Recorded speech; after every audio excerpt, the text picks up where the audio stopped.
as a 3-year-old child, let's say if I saw my parents fighting, now as a 30-year-old, I can comprehend my parents fighting and I can analyze and say, okay, it's okay, they fight. But as a 3-year-old child, it was too much for my brain to process information, seeing my mother and father in a conflict. That starts translating as trauma, and somewhere I get programmed to think negative about relationships because I start perceiving relationships from that mindset where I start believing that all relationships are meant to be full of conflict, and that becomes like an unprocessed energy in my subconscious. And throughout my life then I'm constantly thinking fearful thoughts about relationships. Our triggers are our treasures.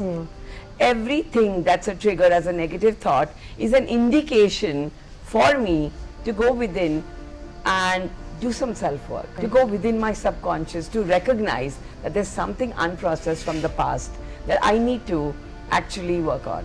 Hello and welcome to the 11th episode of the Brightlife podcast. I'm Kritika Rastogi, your host, and I'm really excited to share today's episode because if I had to give a one-line description for this episode, it's a masterclass for you to get from where you are to where you want to be in almost every area of your life that is important to you.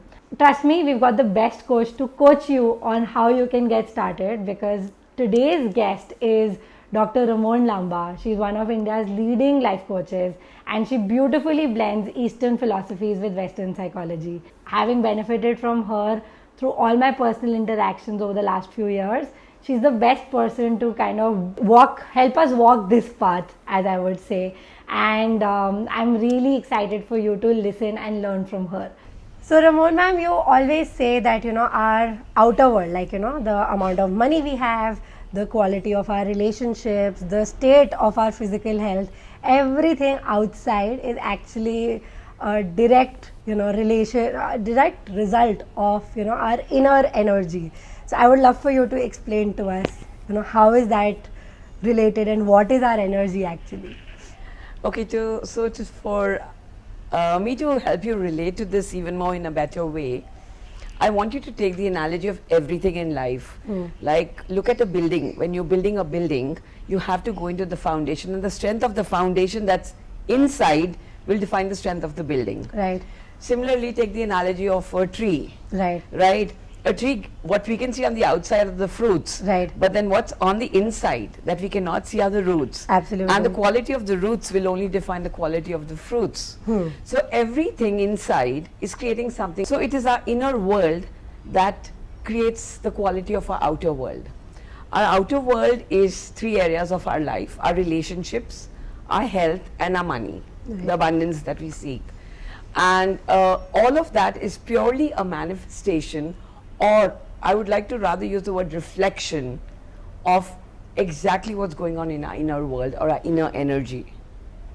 So I think that gives you a clear place. Absolutely, it does. So when you say energy, is it what we are thinking or is it, how we are feeling, right? I could be thinking that, I want $10,000 a month or whatever. I could be thinking something. I could not be feeling confident, right? So what is our energy exactly now amongst the two? Every time we are thinking a thought, by default, a feeling is produced because our energy body picks up that thought and starts producing a feeling based on that thought. So if I'm thinking a negative thought, by default I will produce a negative feeling. If I'm thinking a positive thought, by default I will produce a positive feeling.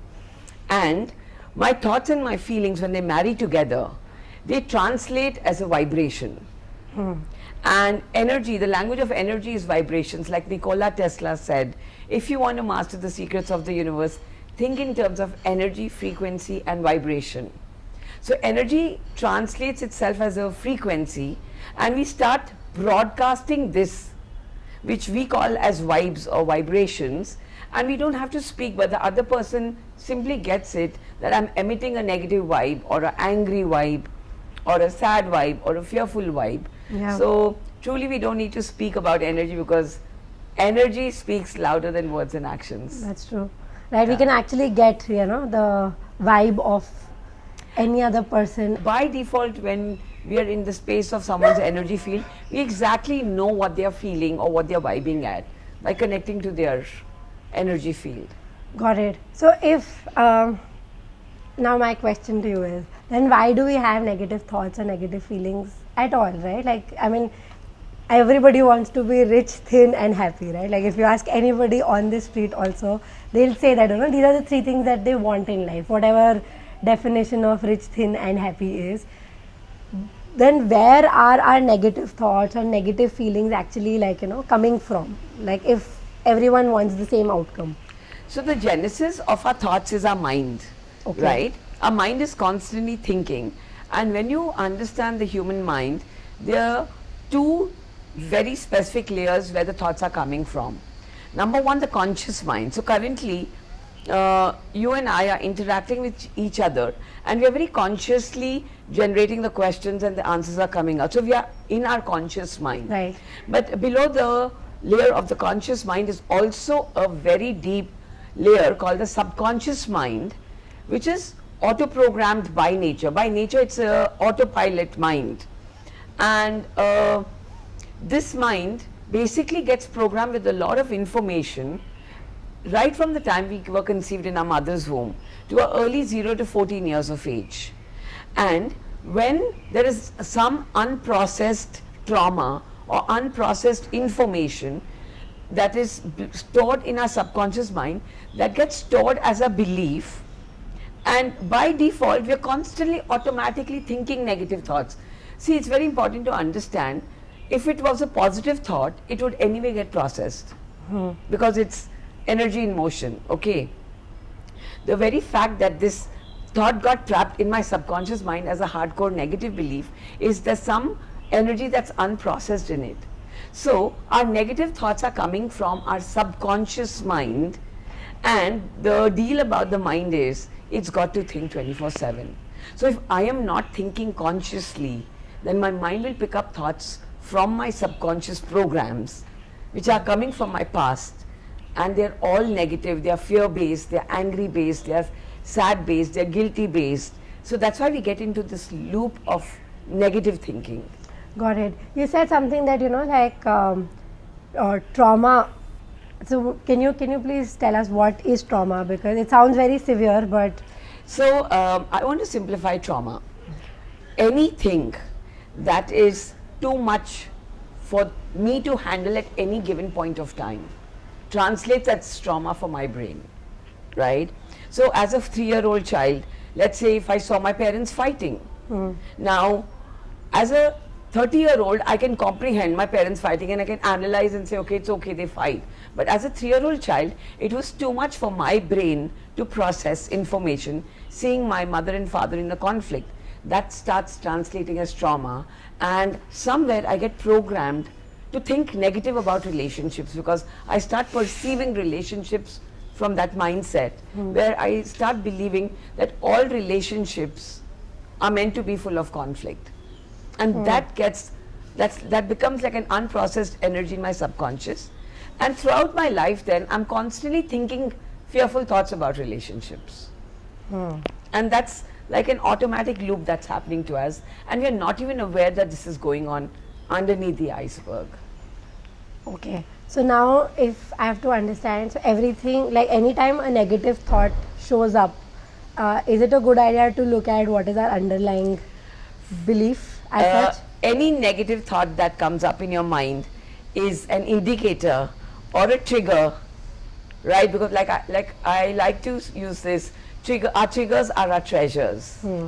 Everything that's a trigger as a negative thought is an indication for me to go within and do some self-work, Got to it. go within my subconscious, to recognize that there's something unprocessed from the past that I need to actually work on. So our mind is exactly like a computer, and it needs to run on a memory, our subconscious mind, okay, for our everyday tasks. So there is no way we could do with our negative thoughts.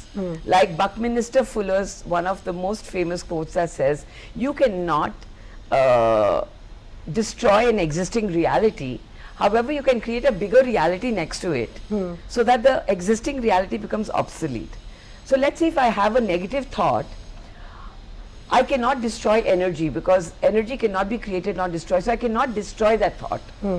However, the only power I have is to build up a positive thought next to it that is bigger and that over amplifies or rewrites the negative thought. Is that why you recommend people to do affirmations? Affirmations and reprogramming suggestions, because people normally, you know what, see, the thing about energy is energy flows where focus goes. Now if I have a negative thought and I'm trying to destroy that thought, first thing is energy cannot be created, not destroyed. But for me to even destroy that thought or to think of that thought not being there, I have to focus on it. Right. And every time I'm focusing on the negative thought, it's getting bigger. That's why people say don't use negative words when you're thinking, right? Like, Yes. I don't want to fall ill. Rather say I want to be healthy, for Absolutely. example. So what I recommend is, don't worry about the negative thoughts. Let them be there. Allow them to be there, because your mind is just thinking and you are not your thought. You are an infinite being who's having those thoughts. When you train yourself to detach yourself from the thoughts and become the observer, that is where the magic happens, because now you know you have a choice to think another thought. And you don't become a victim to your negative thinking. But mostly what people do is they think a thought and they become the thought, right? And then the thought generates certain chemicals that become your feelings, and now your thoughts and your feelings are generating your vibrations, and now your reality is coming back in the same form, and then again you're thinking the same thought and the same feeling, so you're caught up in a loop. Yeah. I highly recommend creating some mindful exercises where you can recognize that I am having this thought, but I am not this thought. And when I can separate myself from my thought, then I can replace that thought with a very positive, affirmative thought, and I can focus on that positive so that that becomes better, bigger and better, and the previous negative thought becomes obsolete and just disappears. Got it. That's the only way, there's no other way. Okay. One more thing I'd love to ask you is, when you said trauma, that when as people who are growing up, we see something that we can't handle, or something that was very overwhelming in that moment. Apart from a negative belief, does that also, is that kind of trauma also leaving any emotional wounds in us?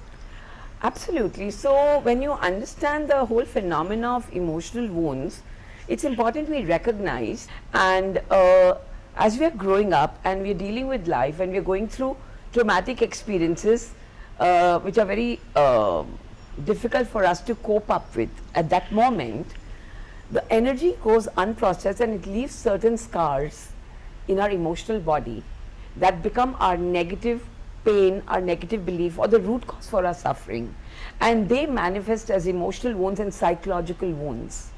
Psychology is a study of our mind, right? So then they end up manifesting as our negative self-beliefs, negative self-doubts, where we lose faith in ourselves, we stop loving ourselves, we stop trusting life, and it's a consistent loop. So yes, our emotional wounds and our psychological wounds happen very early in our childhood, and they need to be healed. They don't get healed on their own. They need some intervention, they need some kind of a roadmap where you go within and you address those wounds and heal them with a new perspective, in a higher perspective. Got it. So now for any parent listening to this, right, they can immediately get very anxious. Okay, now what to do about my child who's growing up, right? What is a traumatic experience, and how can I make sure that they don't have very scarring emotional wounds, right? Nobody wants their child to grow up underconfident or fearful about money or fearful about relationships. So how can people proactively, or even why did we have any emotional wounds, for that matter, flip side of the same question? So it's really important to recognize that while a child is developing, it takes 21 years for a complete the human brain to fully develop, and 0 to 7 years we don't even have a logical brain, right? 0 to 7 years, and a child is only learning through observation. So a child cannot logically process good, bad, right, wrong. Right. For example, if the child is just screaming at the mother, the child logically cannot process, why is my mother screaming at me? The child simply believes, oh, I'm not good enough, and that's why my mother is screaming at me. And now that manifests as trauma because it's too much for a child to handle and process, and that leaves a scar or a belief, and the child starts believing maybe I'm not good enough and maybe I just deserve abuse or screaming from my mom. So it's very important for us to recognize children learn through observation only, right? Not through lectures, not through anything else. And when the environment is unsafe, with some kind of conflicts, some kind of criticism, or maybe belittling the child, or maybe some sibling rivalry, all of these are leading to a lot of unprocessed trauma, and these then in turn become our negative beliefs, our negative thoughts, and that sticky energy that we carry along all our life that we are trying to fight. Like they show up like our inner demons, right? So the first thing is a safe environment, a safe emotional environment. Like I said, we have an emotional body and a physical body, and our physical survival needs are roti, kapda or makan. Right. Right? We also have emotional survival needs, and they are the nurturance, the touch, the love and the belongingness of the biological mother and the father. What is the nurturance like? I mean, Nurturance is an embodied practice which includes a feeling of love and compassion and touch. Put together is where nurturance comes in, and when these emotional survival needs are unmet by our caregivers, they manifest as these emotional or psychological wounds because they don't give our emotional body a safe environment to grow up, right? So it's really important to recognize that a safe environment is what's really, really important. Even the new study of epigenetics states that it is not the genes that decide the fate and the destiny of our emotions and our psychology or biology. It is our environmental conditioning, right? And our mind is designed, our brain is designed for self-preservation. Every time there is something unsafe in our environment, our brain goes into a fight and flight mode, and it switches off the intelligent cognitive mode, and the chemicals that are produced are very aggressive, like as if we are in danger and there's a tiger running behind us. Providing a safe environment actually keeps our cognitive mode on, and the chemicals that are flowing then give us a completely healthy psychological, emotional and physical development. got it. So the answer to this is the environment has to be emotionally safe for a child to become mentally, emotionally and psychologically healthy. Got it. So any like if I look at any of my negative feelings, would that be coming from some time in the past when my emotional needs were not met, for example?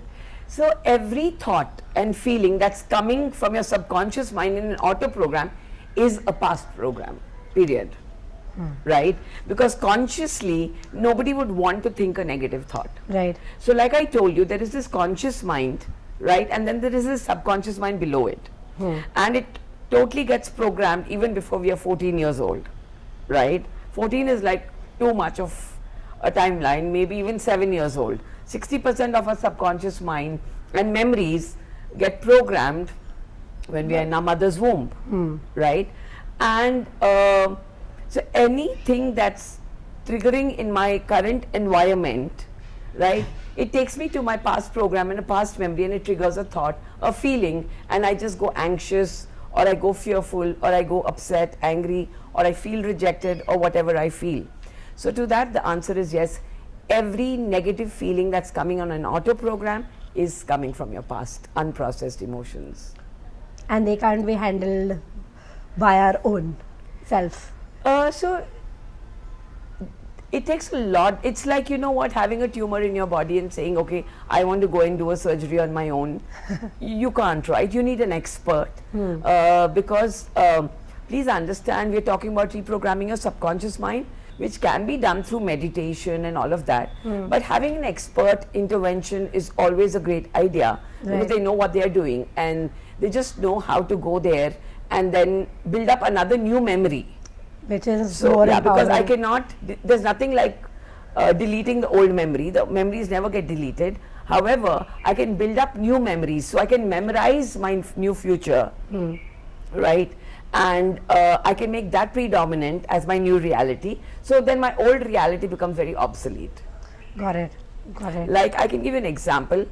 I grew up feeling not good enough in my life due to my childhood environment, and even today that feeling is there inside me in spite of having done all of the self work. However, that feeling is so silent, right? Because I rebuilt a memory that I am good enough. So I've rebuilt another new version of myself.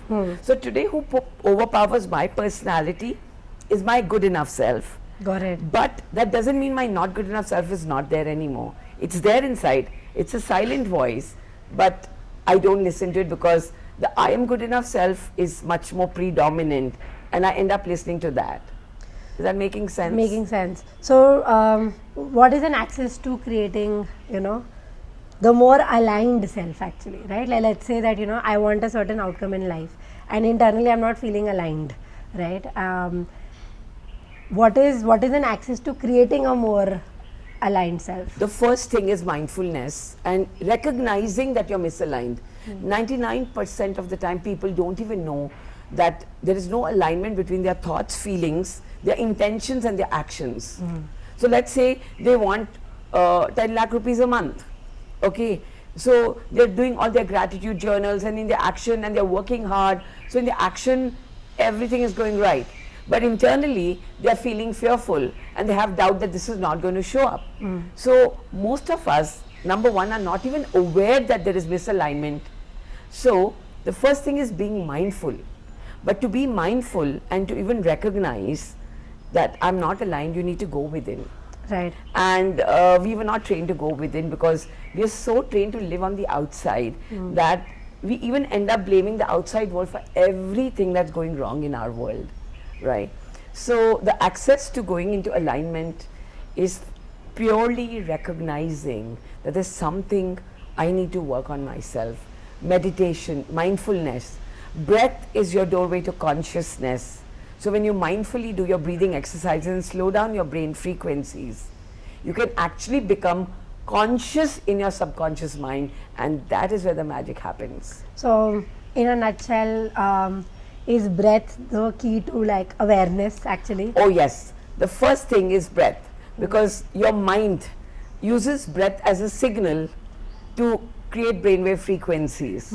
So like for example, if I have a tiger running behind me, my breath goes shallow and I'm breathing faster, so my mind picks up a signal that now we are in danger and we need to survive. So it shuts down our conscious mind, it shuts down our immunity and our digestion, and we are more in the fight and flight mode. But when I'm breathing calmly, right, my mind picks up a signal that now we are safe. And now we can regulate ourselves, and we could kind of do other things rather than just survival. So there are two modes of coming from life. One is the survival mode and one is the creation mode. Right. So, and both of them can be switched on and switched off only by regulating your breath. So I wanted to ask you that, like, I think, thinking positively is a very common advice everyone gives, right? But I still think that, I personally got that takeaway from you that thinking positively is not the end, is not the only answer, right? Let's put it that way. There is a key combination that works to actually in fact, work. You know what? Only positive thinking can also sign up for a disaster. Exactly. Because the thing about positive thinking is the more you think positive consciously, it triggers a subconscious memory that's counter to it.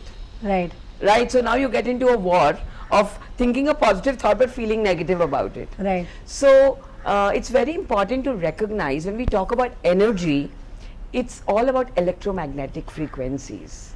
So our thoughts are electric, our feelings are magnetic.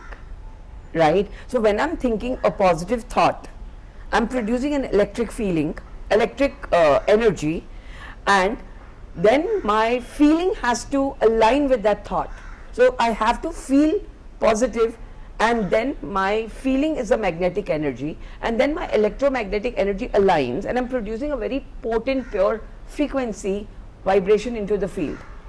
But if I'm thinking a positive thought, and I'm feeling a negative feeling, Then breathwork. it's a positive electric and a negative magnetic. So it's a very wobbly kind of a, I call this a gajibuji frequency. What do you call it? Gajibuji. So the universe gets confused.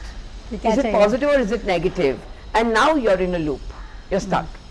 So the first thing is, you got to match your thoughts with your feelings. And that is pure alignment. And when your thoughts match your feelings and you produce a pure, potent electromagnetic frequency into the field, that's the time of conception into the universe. And the universe gives you back immediately what you're asking for. So the whole idea is, we got to be mindful to align our thoughts and our feelings. However, now here is the big giant, the subconscious mind, that's already programmed with negative stuff. Right. So it's not going to let you feel positive. So the first step is, you got to go within and reprogram that subconscious mind. Otherwise, all your life you keep doing affirmations, nothing is going to change, because the moment you do an affirmation, let's say you got programmed, right, to believe that you're not good enough. Now you sit in an affirmation, say, I am good enough, I am good enough. From inside there'll be a voice saying, that's a lie, you're not good enough. And they'll become a contradiction. And then you tear apart. So the first step is, reprogram your subconscious memories. You've got to go back to the past. You've got to address all of those unprocessed traumas. And the second stage is then affirmations. Got it. Because once you've reprogrammed the subconscious memories from the past traumatic events, then when you think a positive thought, you immediately produce an aligned positive feeling. And that is where the magic happens. So okay, now if you can help us kind of understand past traumatic experiences a little more clearly, right? Like if you want to understand what kind of, like I think this is a very common belief that, like, every time that I've spoken to either my peers or even some users at Brightlife, I've seen that sometimes at source of it, I'm not good enough, nobody loves me, these kind of beliefs are running, or like, for the lack of better words, that it's not just running, but they are constantly there, when we want something. So what kind of incidents do actually show up that result in these beliefs? So it's important you understand, when you're born, your brain is very small. Like I said, human beings are the most superior species, and we have the most complex brain. And it takes 21 years for the brain to fully develop, right?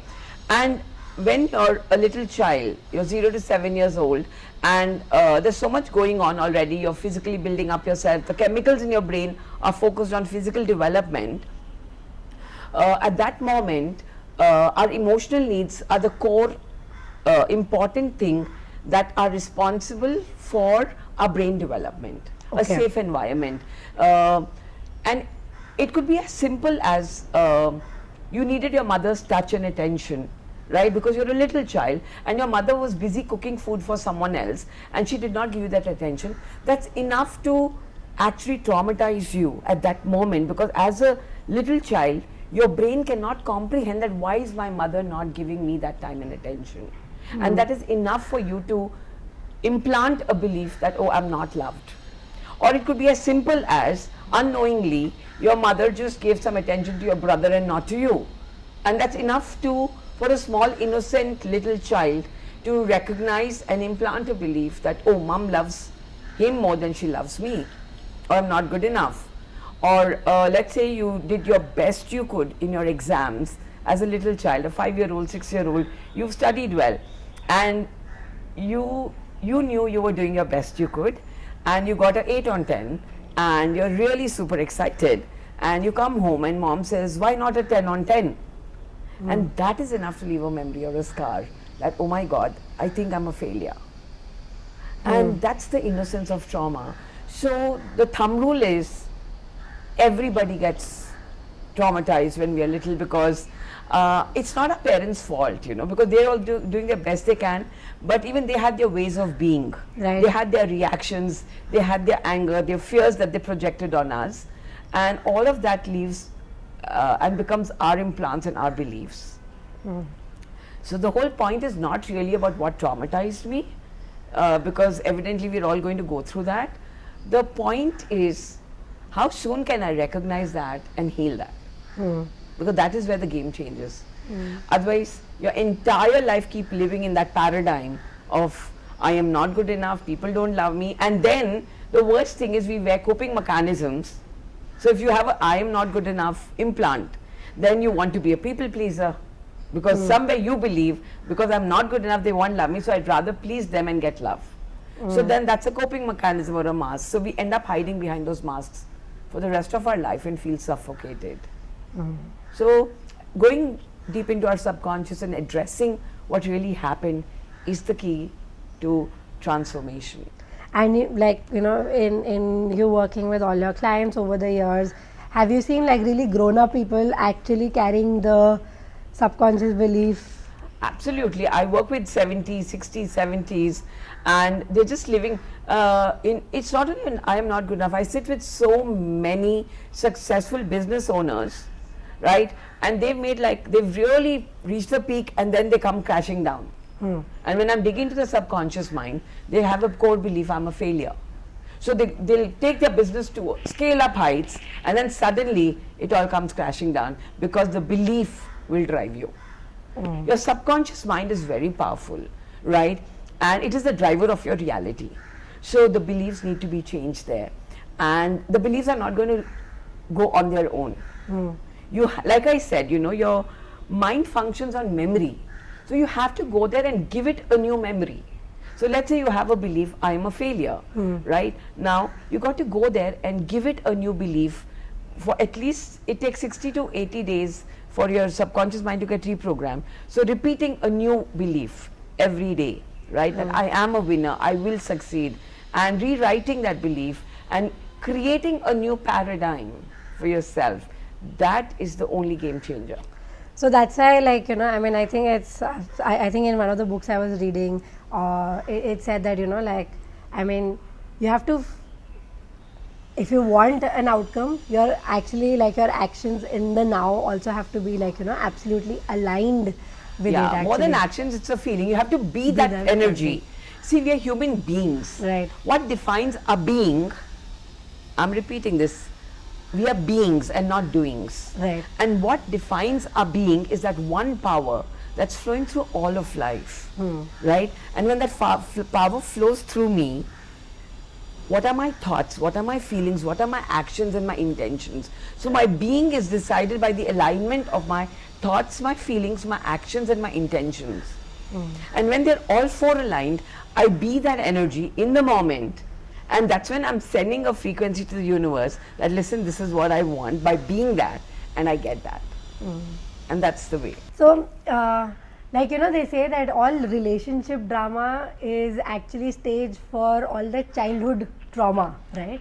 I would love for you to explain that, if my mom or my dad, for example, were, not attending to me at some particular moment, how is that showing up, let's say, if I'm going out in the world as a grown-up woman in the world of relationships, right? Like, how do we make that link between, if the emotional need was not fulfilled by, let's say, the mother, the father, or maybe even the teacher in our childhood, how is that, showing up if I am, let's say, now relating to my husband, or, not when he was my husband, but when he was my boyfriend? Like, how is that connection happening in the mind?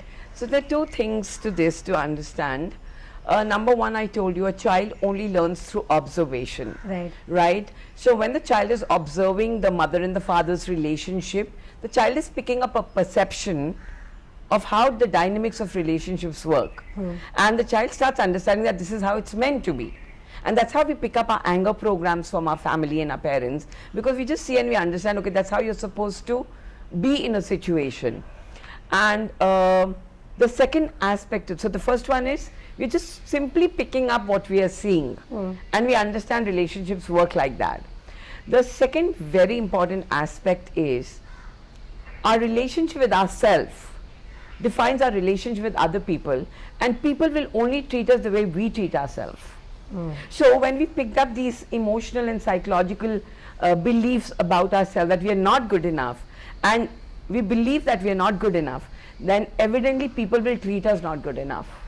And that's how we are projecting our core beliefs on our relationships, and they're reflecting back to us, and then we just blame them that, oh, they're not treating me not treating me nicely, or they're rejecting me. But the truth is, you are rejecting your own self. And it's all got to do with our vibrations. So when I think I'm not good enough, I'm producing a feeling I'm not good enough, and together I'm emitting a vibe, right? I'm not good enough. So they get it, and they only respond to that vibe, because they're only responding to what we are emitting out. Correct. So the first thing is, I pick up the dynamics of relationships from what I saw about relationships, and the second level is, I pick up the dynamics of my future relationships from how I relate to myself, right? And that's why they say the journey to even creating anything in the outside world is self-love. You know, first going and correcting how you relate to yourself, because for the universe it's all one. The subconscious mind is very impersonal. That means it cannot tell the difference between you, me, them. So if I am feeling I'm not good enough for the subconscious mind, period, that means now Ramon is not good enough and she needs to be treated like that.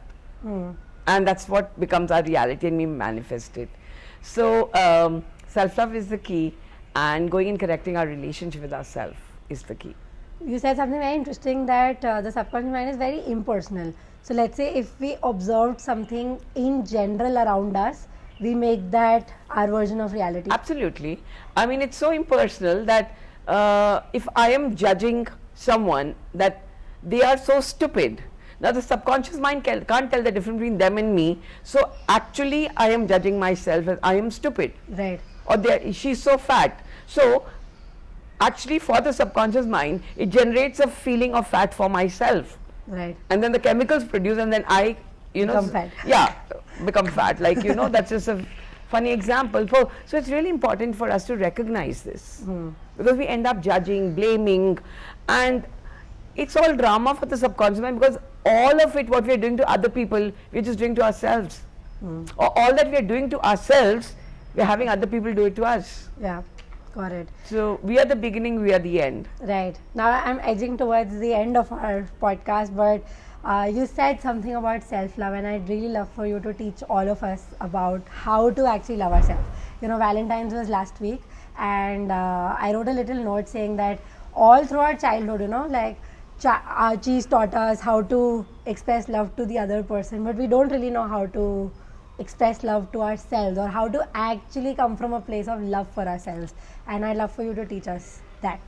So again, level 1, I told you our subconscious mind is very impersonal, right?